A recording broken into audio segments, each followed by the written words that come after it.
और जब भी बच्चों के पास बैठा करो, वो चाहे किसी उम्र के क्यों ना हो, उनकी जब खत्म हो जाए बोली बात, इंतजार करो, क्योंकि पहले बच्चे आएंगे तो अपनी सुनाएंगे। वो चाहे जहां की बात हो, स्कूल की, कॉलेज की, जॉब की, नौकरी की, संसार, खूब सुन लो प्यार से, मुस्कुरा, और जहां उनका खत्म हो, पूर्ण विराम लगे, फिर तुम्हारी शुरू। और तब अगर उठ के गए तो फिर अगली बार तुम उनकी मत सुनना। सठे साठ्यम समाचरेत, टेट फॉर, तुम हमारी नहीं सुन रहे हो, हम तुम्हारी सुनेंगे। बेटे हो, बेटा हो तो क्या हुआ, हाँ, पति हो, पत्नी हो तो क्या हुआ, तुम अन्याय करोगे। मेरी सुने थे जो हम तुम्हारी सुने, ऐसे उनकी सुनना बंद कर दो।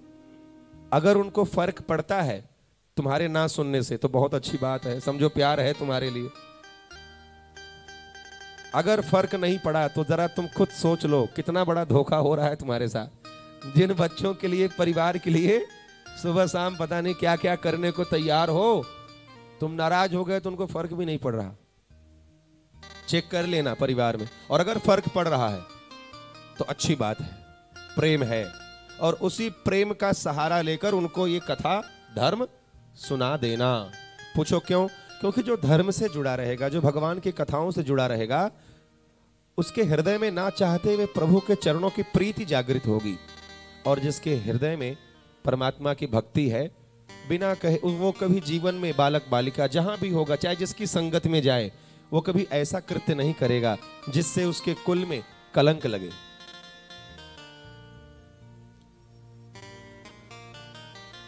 बच्चों की सुन लोगे लेकिन अपनी उनको नहीं सुनाओगे, तो फिर कल को बच्चे वही करेंगे जो तुम सुने हो उनकी जीवन भर।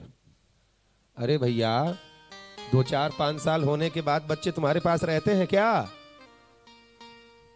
और रहते भी हैं तो कितना देर?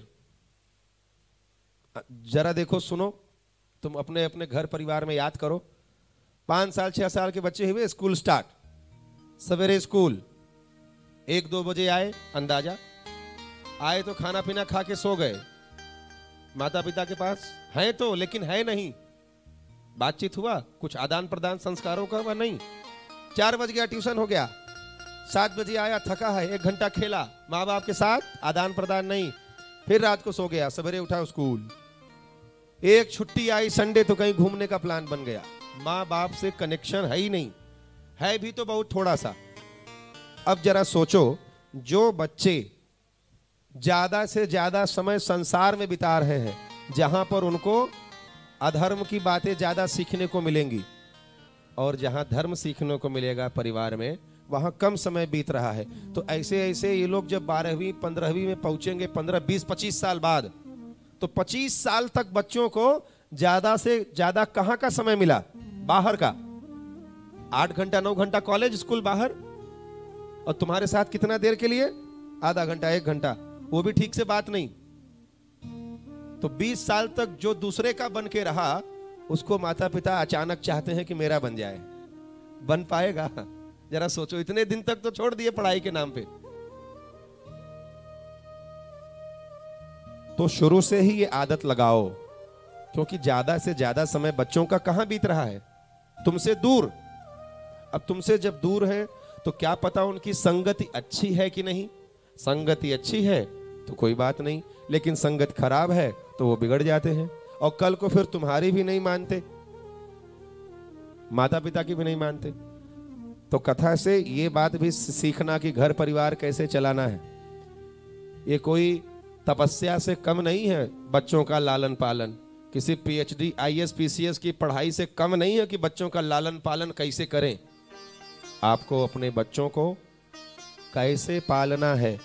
तन को पालना तो सबको आता है, कमा के, खाना खिला के, लेकिन मन को, संस्कार को लालन पालन करना भी आपका कर्तव्य है। और वो करने की एक कला है, एक विद्या है, एक नियम है। प्रेम से बोलो जय सिया राम। भगवान की पूजा से कम नहीं है ये गृहस्थी का लालन पालन। गृहस्थ एक धर्म है। क्या है? धर्म। तो माता पिता की सेवा, व्यापार करना, धन कमाना, बच्चों का लालन पालन करना, धर्म संस्कृति संस्कार सिखाना, ये क्या है? पूजा। क्या है? क्योंकि गृहस्थी धर्म है, तो धर्म का पालन क्या हुआ? पूजा है ना। सबसे श्रेष्ठ धर्म गृहस्थ धर्म है। और सारी पूजा कर लिए और ये पूजा नहीं करोगे तो आज नहीं तो कल रोना पड़ेगा इन्हीं बच्चों की वजह से, क्योंकि ये संस्कार विहीन हो जाएंगे और कल को तुम्हारी भी बात नहीं मानेंगे।